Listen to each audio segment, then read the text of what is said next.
ரோஹிணியின் அறையில் கௌதம் வசமாக சிக்கிக்கொண்ட ரோஹிணி அதிர்ச்சியில் குடும்பம். சன் டிவியில் ஒளிபரப்பாகி வரும் மிகவும் பரபரப்பான மற்றும் விறுவிறுப்பான சீரியலான மருமகள் தொடரில் காணப்படுவது ஒவ்வொரு நாளும் பார்வையாளர்களை இருக்கையின் நுனியில் அமர வைக்கும்படியான பல திருப்பங்கள் நிறைந்த கதையாகும்.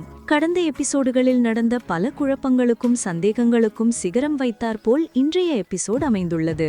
தொடரின் ஆரம்பத்திலேயே பிரபுவின் கோபமும் குடும்பத்தாரின் கவலையும் நமக்கு ஒரு மிகப்பெரிய புயல் வரப்போகிறது என்பதற்கான எச்சரிக்கையை கொடுக்கிறது.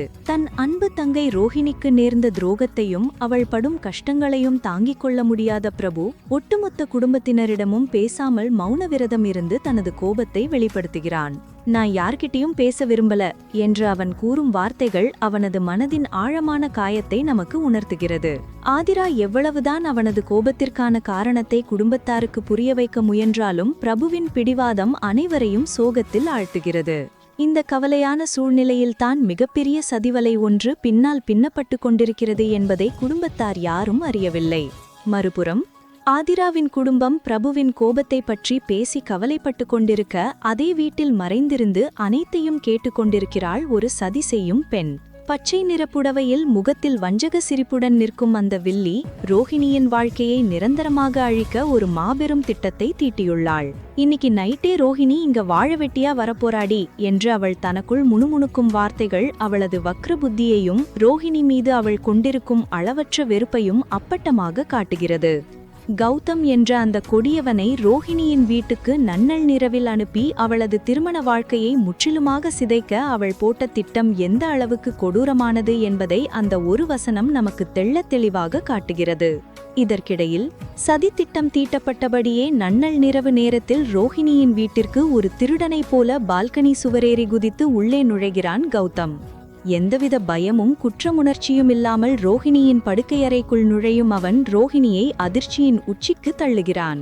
தனது பழைய காதலன், அதுவும் திருமண மேடையில் தன்னை நட்டாற்றில் விட்டுவிட்டு ஓடிப்போன ஒருவன் திருமணமான பிறகு தனது படுக்கையறைக்குள் நன்னல் நிறவில் நிற்பதைக் கண்டதும் ரோஹிணிக்கு உயிர் போய் உயிர் வருகிறது.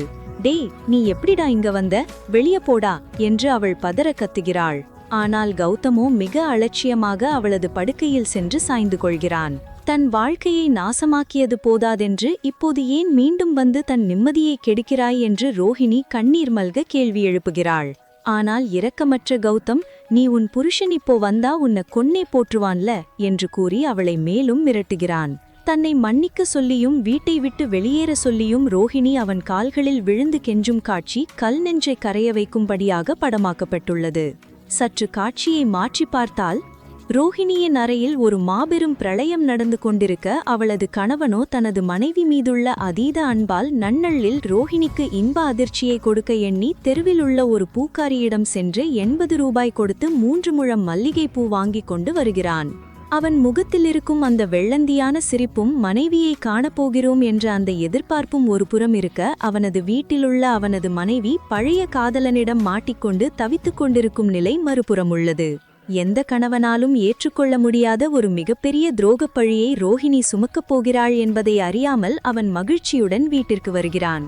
இதுதான் பார்வையாளர்களின் இதய துடிப்பை எகிர வைக்கும் தருணமாகும்.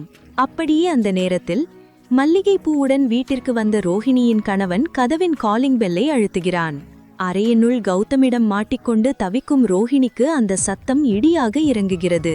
தயவு செஞ்சு போயிடு கௌதம், என்ன காப்பாத்து என்று ரோஹிணி கதறி அழ, கௌதமோ, ஒரு முடிவுல தான் ஒரு ஆரம்பம் இருக்கும், அழு ரோஹிணி, இது வெறும் ட்ரெய்லர் தான், மெயின் பிக்சர் உன் புருஷன் வந்ததுக்கு அப்புறம் காட்டுறேன் என்று கூறி வக்ரமாக சிரிக்கிறான். தனது வாழ்க்கையே இப்போது முடிந்துவிடும் என்று நினைத்த ரோஹிணி, கடவுளே என்னை காப்பாற்று என்று இரு கைகளையும் கூப்பி வானத்தை நோக்கி கதறுகிறாள். அவளது கண்ணீரும் தவிப்பும் அவளது முன்னைய தவறுகளுக்கான மிகப்பெரிய தண்டனையாகவே அவளுக்கு தோன்றுகிறது. ஆனால் அதோடு முடிவதில்லை. கணவன் வெளியே கதவை தட்டிக் கொண்டிருக்க, அதே நேரத்தில் பிரபுவின் வீட்டிலிருந்து ஆதிரா ரோஹிணிக்கு மொபைலில் அழைப்பு விடுக்கிறாள்.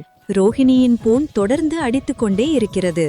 ஒரு புறம் வெளியே கணவன் காலிங் பெல் அடிக்கும்போது, உள்ளே போன் அடிக்கும்போது கௌதம் பயமுறுத்திக் கொண்டிருக்க, ரோஹிணி எந்த பக்கம் செல்வது, யாரிடம் பேசுவது என்று தெரியாமல் நடுத்தெருவில் நிற்பது போல் திகைத்து நிற்கிறாள். இந்த நேரத்தில் வில்லி, ஆதிரா, நீ போன் பண்ணாலும் அவ எடுக்க மாட்டா, ஏன்னா அவ போன் எடுக்கிற நிலைமையில இப்ப இல்லை என்று குரூரமாக சிரிக்கிறாள். ரோஹிணியின் ஒவ்வொரு அசைவும் இப்போது அவளது வாழ்க்கையை நிர்ணயிக்கப் போகும் ஒரு மிகப்பெரிய முடிவாக அமையப் போகிறது. கணவன் கதவை உடைத்துக்கொண்டு உள்ளே வருவானா அல்லது ரோஹிணி கதவை திறந்து அவனிடம் உண்மையை சொல்வாளா? கௌதம் அங்கு எங்கு ஒளிந்து கொள்ளப் போகிறான் என்ற மிகப்பெரிய எதிர்பார்ப்பு எழுகிறது. அப்படியென்றால் நண்பர்களே, நீங்களும் இதைத்தான் எதிர்பார்த்தீர்களா? உங்கள் கருத்தை கமெண்டில் சொல்ல மறக்காதீர்கள்.